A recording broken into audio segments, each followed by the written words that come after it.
Students, well, today we are going to learn about the political science. Chapter number 1, Post-World War Political Developments. Then, today we are going to learn about the post-World War political developments. That means we know that in our world there were two world war fought between the various countries, First World War and Second World War. तो हमारी दुनिया के अंदर दो बड़े world war वहाँ पे लड़े गए हैं, जैसे कि फर्स्ट वर्ल्ड वॉर और सेकेंड वर्ल्ड वॉर.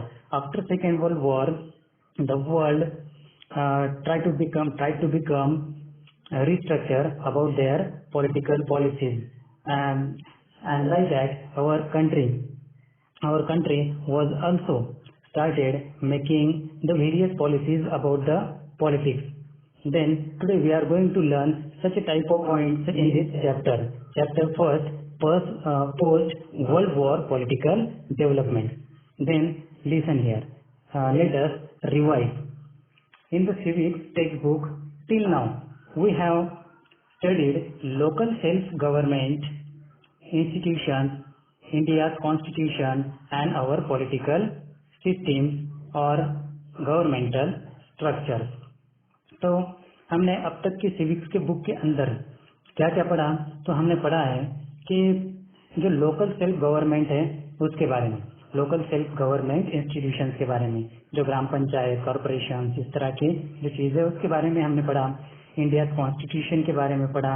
उसके बाद जो पॉलिटिकल सिस्टम है या गवर्नमेंटल स्ट्रक्चर जो है जिनके बारे में हमने पढ़ा. अब यहाँ पे आगे in this class we are going to study India's relations with the world. अब यहाँ पे हम पढ़ने वाले हैं कि इंडिया का अदर मतलब दुनिया के साथ किस तरह का रिलेशन वहाँ पे है. You must have understood world geography through the study of geography. तो आपने ज्योग्राफी के स्टडी के जरिए जो वर्ल्ड ज्योग्राफी है उसे समझ लिया. You must have become familiar with the global historical events through the study of history.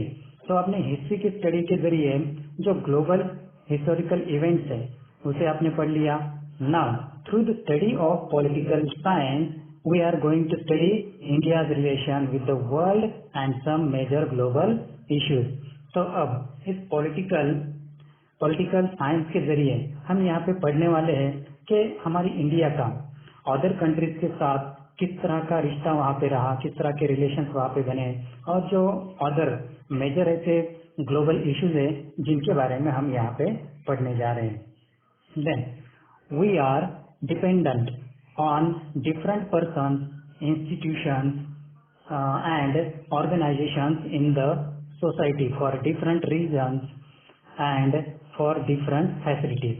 तो हम जो है दुनिया के अंदर अलग अलग रीजन्स है या अलग अलग फैसिलिटीज के लिए किसी पर्सन, इंस्टीट्यूशन या ऑर्गेनाइजेशन के ऊपर डिपेंड होते हैं. तो मतलब सोसाइटी के अंदर हर एक पर्सन जो है वो एक दूसरे के ऊपर डिपेंड है. किसके लिए?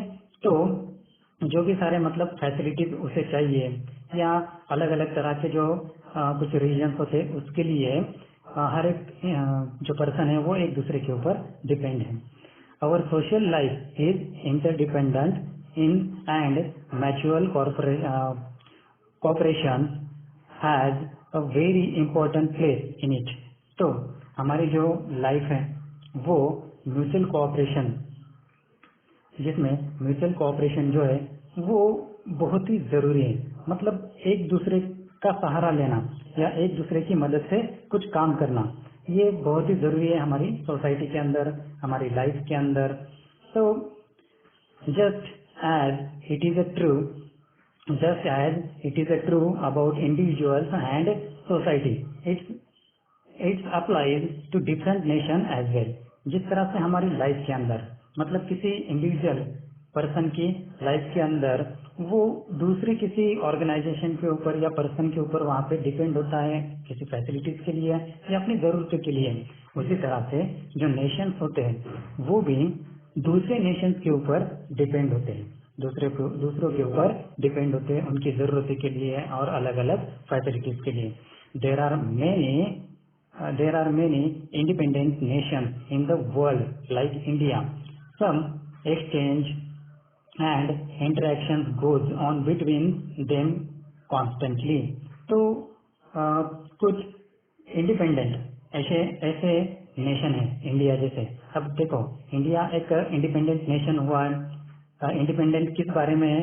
तो इंडिपेंडेंट पॉलिटिकल पॉलिसीज के बारे में है। मतलब हमारी अपनी खुद की एक कॉन्स्टिट्यूशन है और उस कॉन्स्टिट्यूशन में जो भी सारे लॉज बताए गए हैं उन लॉज के जरिए हमारी कंट्री गवर्नमेंट रूल कर रही है। तो इस तरह से हमारी कंट्री एक इंडिपेंडेंट ऐसी कंट्री है। लेकिन कंट्री की जो जरूरतें हैं वो अदर नेशन के ऊपर भी वहाँ पे डिपेंड है। तो this independent state also enter into treaties with each other. तो ऐसे कुछ अदर कंट्रीज भी है जो इंडिपेंडेंट है, उन्होंने अदर कंट्रीज के साथ कुछ ट्रीटीज वहाँ पे की हुई है जिसकी वजह से वो दूसरे स्टेट के ऊपर दूसरी कंट्रीज के ऊपर डिपेंड है।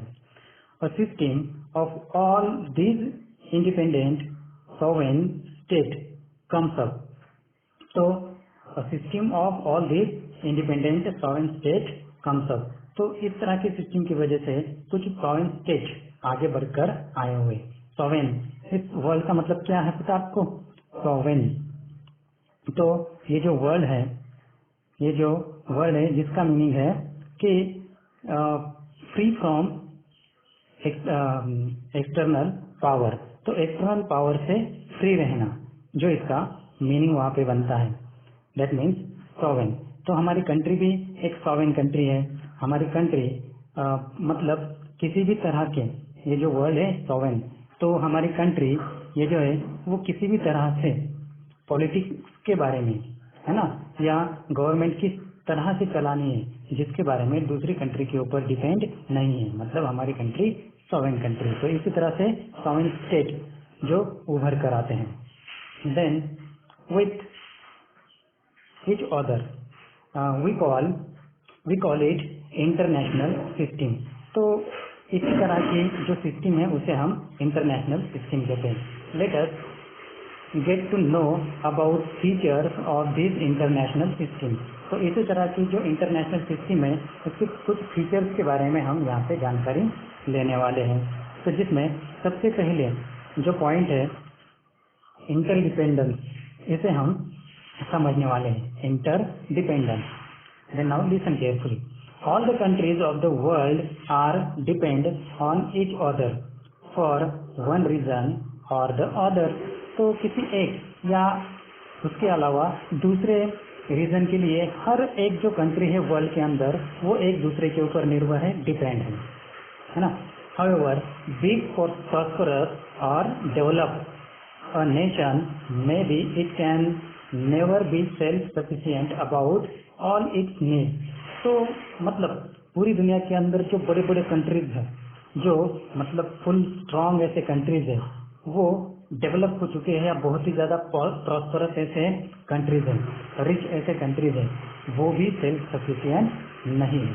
वो भी किसी ना किसी चीज के लिए अदर कंट्री के ऊपर डिपेंड है। अब पावरफुल ऐसे कंट्रीज मतलब जिसमें हम एग्जांपल ले सकते हैं अमेरिका है ना, रशिया, ऐसी जो कंट्रीज है वो पावरफुल कंट्रीज है। उनकी इकोनॉमी स्ट्रांग इकोनॉमी है, उनके यहाँ पे इंडस्ट्रीज भी बहुत ज़्यादा है, लेकिन फिर भी किसी ना किसी ज़रूरत के लिए ये बड़ी बड़ी कंट्री भी दूसरी कंट्री के ऊपर डिपेंड है। तो मतलब पूरी दुनिया के अंदर ऐसी कोई कंट्री नहीं है जो सेल्फ सफिशिएंट है। Even big nations have to depend upon other big and small nations. Thus, interdependence is an important feature of the international system. That means to global system.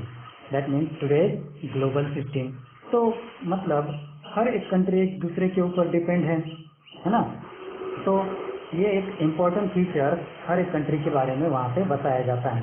तो यही इंटरनेशनल जो system है उसे ही आज हम क्या कहते हैं, ग्लोबल सिस्टम। उसे ही हम क्या कहते हैं, global system. After that the box is there and in that box I wonder like this something, what is the difference between the interdependence between individuals and the between nations.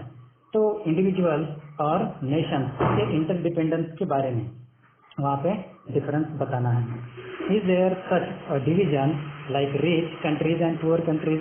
तो मतलब दुनिया के अंदर ऐसे कोई डिवीजन है क्या rich countries और पुअर कंट्रीज के, जिसके बारे में आपको वहाँ पे मतलब डिस्कस करना है।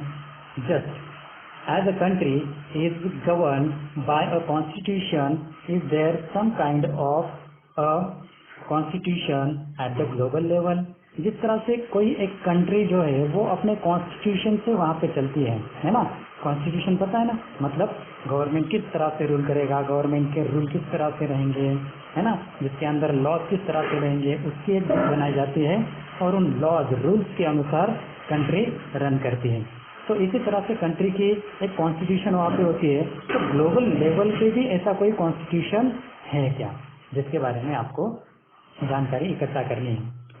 Who enjoys the supreme position in an international system? तो मतलब इंटरनेशनल सिस्टम में कोई ऐसी एक सुप्रीम, कोई एक कंट्री या कोई सुप्रीम पोजीशन पे वहाँ पे है क्या, है ना, जिसके बारे में आपको जानकारी वहाँ पे इकट्ठा करनी है। Now, the next point is there, that is international relations through foreign policy. International relations through foreign policy. Then first of all we are going to learn about that foreign policy, what is mean by foreign policy, and after that we are going to learn about the international relations about the foreign policies or through foreign policies. Then now listen carefully. Every nation has policies about its internal dealings as also about its relation with the other nation. तो हर एक जो country होती है उसकी अपनी कुछ internal dealing वाली policies होती है। अब इंटरनल डीलिंग मतलब क्या?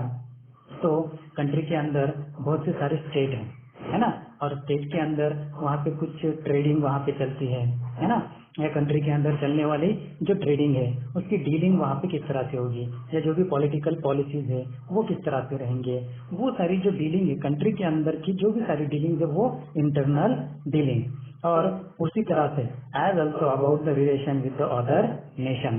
तो कंट्री के अंदर जो भी सारे स्टेट हैं उनके एक दूसरे के साथ किस तरह से रिलेशन है वो, और पूरी कंट्री का किसी दूसरी कंट्री के साथ जो रिलेशन है वो, such policy is called foreign policy. तो इस तरह से एक कंट्री का दूसरी कंट्री के साथ, एक कंट्री का दूसरी कंट्री के साथ जो डीलिंग वाला रिलेशन है ना, तो उसे फॉरेन पॉलिसी वहाँ पे कहा जाता है। We are going to study India's foreign policy in detail in the next chapter. तो नेक्स्ट चैप्टर में हम इसी तरह से इंडिया की इस फॉरेन पॉलिसी के बारे में डिटेल में जानकारी लेने वाले हैं। Next the box is there, that is let's do this. Collect newspaper from for a month and take cutting of news about different foreign countries. Classify the news on the basis of the points given below and put up an exhibition. तो आपको क्या करना है कि अलग अलग तरह के वहाँ पे जो न्यूज़पेपर आते हैं, घर पे आते हैं, आपके आस पड़ोस में आते होंगे, किसी लाइब्रेरी में है ना, उनका कलेक्शन करना है और उसमें अलग अलग तरह के फॉरेन कंट्रीज के कुछ न्यूज़ वहाँ पे आते हैं। तो उन न्यूज़ को कट करना है, उनकी कटिंग करनी है और उसे नीचे दिए गए कुछ पॉइंट्स के अनुसार उसे क्लासिफाई करना है और उसका एक एग्जीबिशन आपको बनाना है। तो किस तरह के पॉइंट्स वहाँ पे दिए है, visit to our country of person holding important position in other nation. तो दूसरे किसी नेशन से आया हुआ कोई इम्पोर्टेंट ऐसी पोजीशन रखने वाला जो पर्सन है वो हमारी कंट्री को विजिट करता है ना। तो इस तरह के जो भी न्यूज है न्यूज़पेपर में उसे आपको एक जगह पे लाना है। Then treaty signed between our country and other countries. तो हमारी कंट्री और अदर कंट्री के बीच में किस तरह की ट्रीटीज है ना वहाँ पे होती है, मतलब एग्रीमेंट्स, जो भी मतलब ट्रेड वाली एग्रीमेंट्स होगी या कोई डिफेंस वाली एग्रीमेंट्स वहाँ पे होगी। तो इस तरह के एग्रीमेंट्स, ट्रीटीज जो साइन की जाती है एक दूसरी कंट्री के अंदर, तो उसको आपको कलेक्ट करना है। And international conference convened in our country. तो हमारी कंट्री के अंदर कुछ इंटरनेशनल कॉन्फ्रेंस, मतलब अलग अलग कंट्री के लोग, इम्पोर्टेंट ऐसे लोग, पॉलिटिशियंस वहाँ पे आते हैं और वहाँ पे कॉन्फ्रेंस होती है। इस तरह की कुछ न्यूज़ जो आती है जिसके बारे में आपको जानकारी इकट्ठा करनी है, वो कटिंग आपको इकट्ठा करनी है। Event with respect to our neighbouring countries, तो हमारे नेबरिंग कंट्रीज के बारे में, मतलब जो भी ऐसे इवेंट्स हैं जो रिस्पेक्ट से वहाँ पे बताए गए हैं, है ना, मतलब दूसरी कंट्री का रिस्पेक्ट वहाँ पे हो रहा है हमारी कंट्री की तरफ से, इस तरह की जो न्यूज़ है ना, तो इस तरह की न्यूज़ को भी आपको इकट्ठा करना है। Okay, the next part we will see in the next lecture. Okay, bye.